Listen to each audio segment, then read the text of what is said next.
Isipin mo yung yung pinakamaruming sandali ng buong buhay mo. Para sa inyong mga nakikinig, subukan yung balikan yung araw na yun.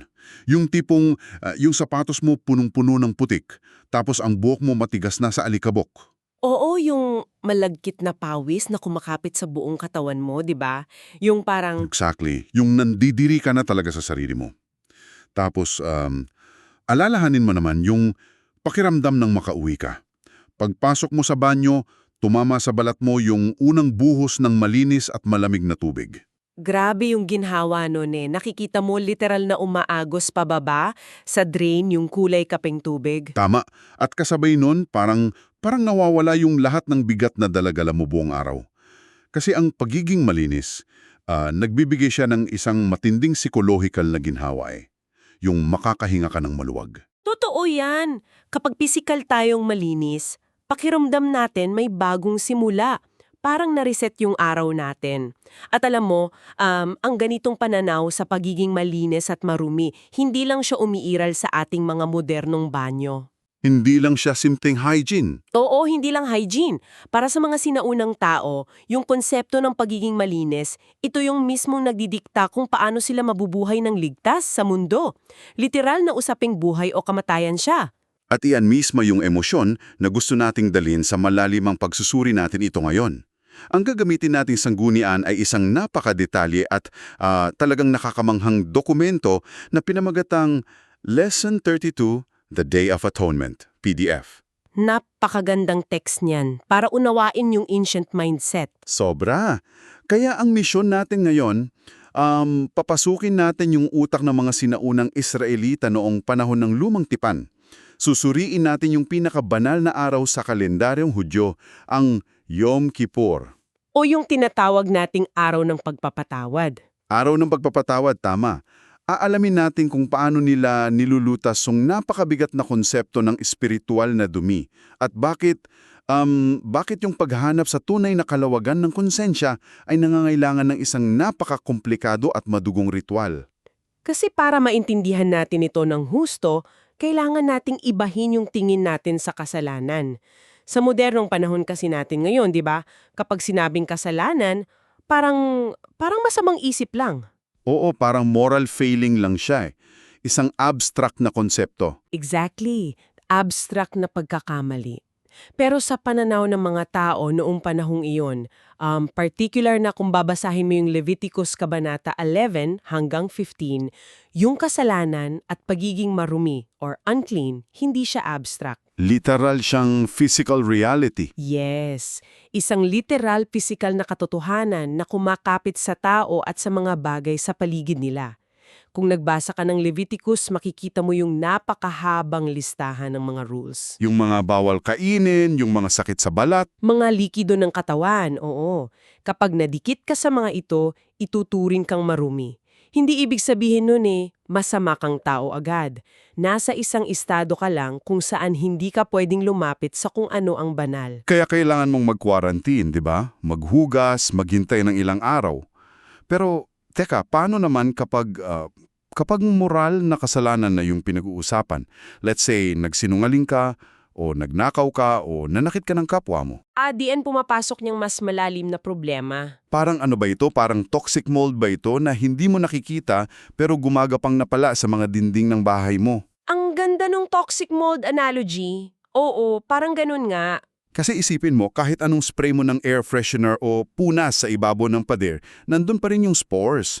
Nakakasama siya sa kalusugan ng lahat ng nakatira doon sa bahay. At ang nakakatakot sa toxic mold na yan, kapag patuloy na nagkakasala yung mga tao, hindi lang sarili nila yung nadudungihan nila. Naiipon yung dumi na ito sa mismong sentro ng community nila. Oh, wait. Sa sentro mismo. Oo, tandaan natin na ang mga Israelita noon, naninirahan sila sa isang napakalaking kampo sa disyerto. At sa pinakagitna ng kampo na yon, nakatayo yung tolda ng pagpupulong o yung tabernakulo. Yung malaking tent kung saan literal na naninirahan yung presensya ng Diyos. Tama. At habang nagkakasalang mga tao araw-araw, yung spiritual na pollution na yon, umabot siya sa loob ng tabernakulo. Nadudumihan nito yung altar at yung mga banal na kasangkapan. Grabe. Isipin nyo yung bigat ng sitwasyong yon para sa inyong mga nakikinig. Kasama mo sa kampo yung mismong lumikha na universo, di ba? Pero dahil sa patuloy na kapabayaan mo at ng mga kasama mo, napupuno ng toxic mold yung kanyang mismong silid.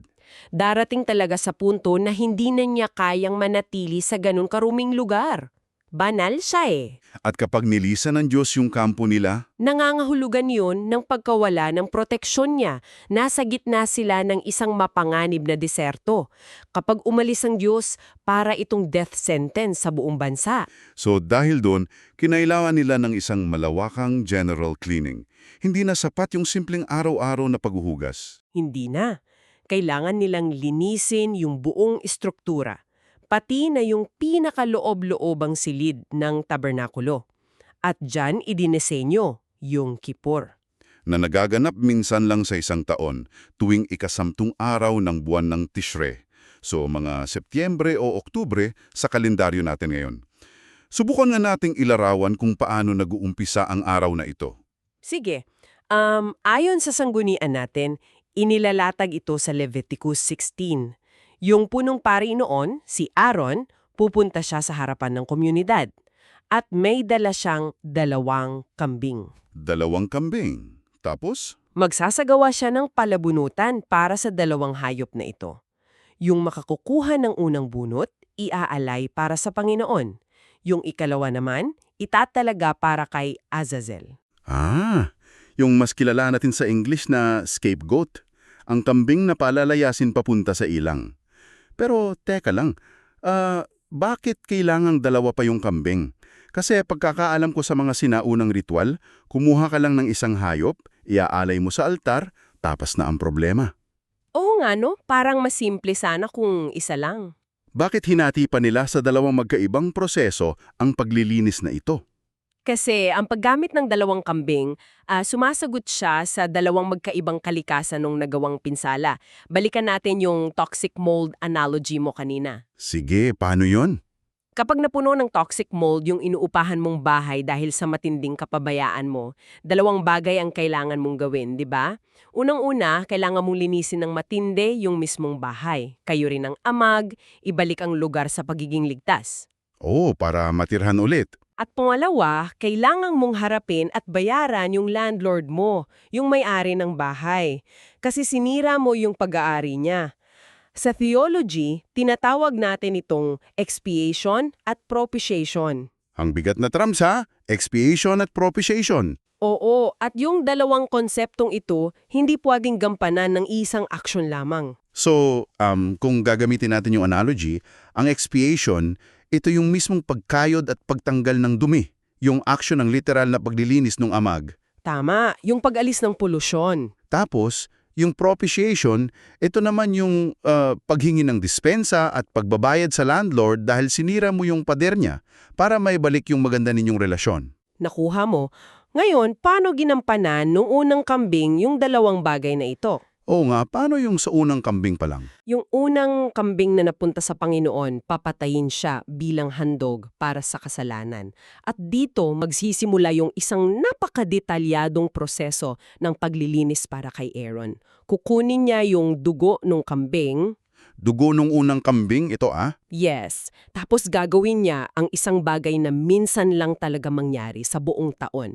Papasok siya doon sa most holy place, yung pinakabanal na dako sa loob ng tabernakulo. Wow! Ang bigat nun kasi bawal pumasok dun basta-basta. Bawal talaga. Sa loob ng kwartong iyon, nakatago yung kaban ng tipan o Ark of the Covenant. Yung ibabaw ng kaban na ito nagawa sa purong ginto, tapos may figura ng 2 anghel na magkaharap, tinatawag na mercy seat. Diyan mismong umuupo o naninirahan yung presensya ng Diyos, di ba? Tama. At ang gagawin ni Aaron, iwiwisik niya yung dugo ng unang kambing doon sa ibabaw at sa harap mismo ng mercy seat. Grabe. Parang nilalagyan niya ng matapang na disinfectant yung mismong silya ng Diyos kasi nakarating na doon yung polusyon ng kasalanan ng mga tao. Exactly. Iwiwisik din niya yung dugo sa buong tolda ng pagpupulong at maging sa altar sa labas. Nililinis nung dugo yung physical na espasyo. Iyan yung expiation. Nawawala yung dumi ng kasalanan. At paano naman naging propitiation yon? Dahil inialay yung buhay ng malinis na kambing na ito, nabayaran yung utang na idinulot ng rebelyon ng mga tao. Naging maayos muli yung ugnayan sa pagitan ng Diyos at ng Israel. Natanggal na yung amag na nagbabantang sumira sa lahat. Napakaklaro nung ginawa doon sa unang kambing. Para yon sa bahay, sa espasyo ng Diyos. Pero teka, nandyan pa yung ikalawang kambing. Nakatayo lang sa labas, nananatiling buhay. Oo, buhay pa siya habang nangyayari lahat ng ito. Wala na siyang lilinisin sa loob kasi ginawa na yon nung unang kambing. So, ano naman yung papel ng ikalawang kambing na ito? Kung ang unang kambing ay tungkol sa pag-aayos ng nasirang relasyon sa Diyos at paglilinis ng santuaryo, yung ikalawang kambing naman, nakafocus siya sa psychological at emosyonal na pangangailangan ng mga tao. Para sa mga ordinaryong tao na nanonood. Oo, dito mangyayari yung pangbihirang paglilipat. Ipatong ni Aaron ng mariin yung dalawang kamay niya sa ulo ng buhay na kambing na ito. Tapos, sa harap ng buong komunidad, ipagtatapat niya ng malakas ang lahat ng kasamaan, lahat ng pagre-rebelde, at lahat ng kasalanan ng buong bansa sa buong nakaraang taon. Literal na ipapasa niya sa hayop yung responsibilidad. Parang kinukuha niya yung lahat ng binasura nilang gawain, tapos inilalagay sa isang basurahan na may mga paa. Magandang image yan. At alam mo, doon sa sanggunin natin, may isinama silang isang maikling naratibo tungkol sa isang karakter na nagngangalang Ahira. Para lang iparamdam sa atin yung tindi ng sandaling ito. Para sa inyong nakikinig, isipin nyo na ikaw si Ahira, isang karaniwang Israelita na nakatayo doon sa kampo noong araw na yon. Ano kaya yung makikita at maririnig mo? Ang describe doon, napakatahimik daw ng buong kapaligiran. Kasi ayon sa utos sa Leviticus, araw ito ng pagpapahirap sa sarili. Lahat ng tao sa paligid ni Ahira nag-aayuno. Walang kumakain? Walang nagtatrabaho? Walang nagkakasiyahan. May matinding kabigatan sa hangin. Nanonood si Ahira habang nakatayo si Aaron. At hindi lang simpleng nagsasalita si Aaron inilarawan siyang umiiyak habang binibigkas yung bawat kasalanan. Ang bigat nun. Naririnig ni Ahira yung mga hikbi, tapos yung pag-amin sa mga pandaraya, kasinungalingan pananakit na ginawa ng buong Israel. Lahat ng konsensyang bumababagad sa kanila, binibigkas at isinasalin doon sa ulo ng kambing. Tapos, binigyan pa si Ahira ng isang napakabigat na trabaho sa kwentong ito. Hawak-hawak ni Ahira yung lubid. Habang hinihila niya yung kambing papalabas ng kampo, bawat hakbang niya palayo, tinitingnan siya ng libu-libong mata ng kanyang mga kababayan. Maglalakad siya ng ilang oras niyan sa gitna ng mainit at tigang na disyerto. Lalayo siya ng lalayo, hanggang sa marating niya yung isang lugar na walang sino mang naninirahan. Yung kaharian ni Azazel, yung kawalan. At pagdating doon, kinalag niya yung lubid sa leeg ng kambing, tinapik niya ito at itinaboy. Pinanood ni Ahira yung hayop habang naglalakad ito palayo. Patuloy itong lumiliit sa paningin niya hanggang sa tuluyang itong naglaho sa likod ng isang mabatong burol. Dala-dala nung kambing na iyon ang lahat ng dumi na nagpapabigat sa kanila sa buong taon. Oo, at ito yung pinakamahalagang bahagi ng karanasan ng mga tao noon yung literal at pisikal na pag-alis ng kasalanan na nakita ng sarili nilang mga mata. Hindi ba nakakamangha yung epekto niyan sa utak ng tao? Kasi hindi lang ito isang tahimik na dasal sa isip, kung saan umaasa ka lang na sana napatawad na ako. Oo, hindi ka lang nakitingala at nagsabi ng sorry sa hangin. Literal mong pinanood yung mga kasalanan mong naglalakad palayo sa iyo.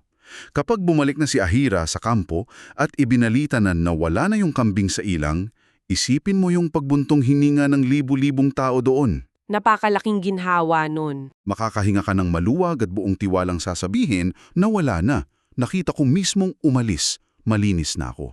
Ibinibigay talaga nung ritual na ito yung katiyakan na madalas hanap ng mga tao hanggang ngayon. Natanggap nila yung isang malalim na kapayapaan na wala nang nakaharang na dumi sa pagitan nila at ng kanilang Diyos. Sa kwento ni Ahira, napapanalangin siya ng labis na pasasalamat sa langit doon sa gitna ng disyerto.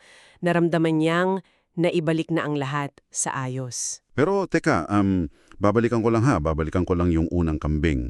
Kasi kahit gaano kaganda yung metaphor ng ikalawang kambing na naglalakad palayo sa disyerto, May pinatay pa ring hayop sa umpisa. yes, may pinatay pa rin.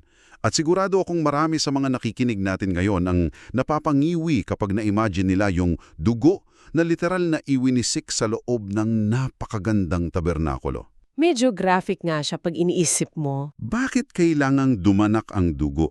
Bakit napakarahas nung buong sistemang ito? Hindi ba pwedeng mag-ayuno na lang sila lahat tapos humingi ng tapat na tawad? Bakit kailangan pang may buhay na ibuwis para lang malinis yung bahay? Kung titingnan nga natin yan sa lente ng 21st century natin ngayon, mukhang napakalupit at barbariko nga. Pero kailangan nating ibalik ulit yung isip natin sa konseptong tinalakay natin kanina. Yung kasalanan sa mata ng mga sinaunang tao at ng Diyos sa teksto, hindi ito simpleng pagkakamali na nagagamot ng isang simpleng sorry. Babalik tayo sa toxic mold na ideya. Oo, mas malala pa nga. Ang kasalanan ay isang lason. Isa itong puwersa ng kamatayan at kaguluhan na sumisira sa buong ecosystem nila. Kapag hinayaan mo ang kasalanan, literal na nagdadala ito ng kamatayan sa community. Kaya kung ang kasalanan ay nagdadala ng kamatayan, kailangan ng isang bagay na kasing tindi upang kontrahin iyon.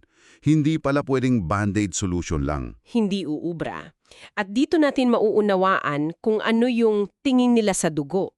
Doon sa kabanatang 17 ng Leviticus, tahasang sinasabi na ang buhay ng laman ay nasa dugo.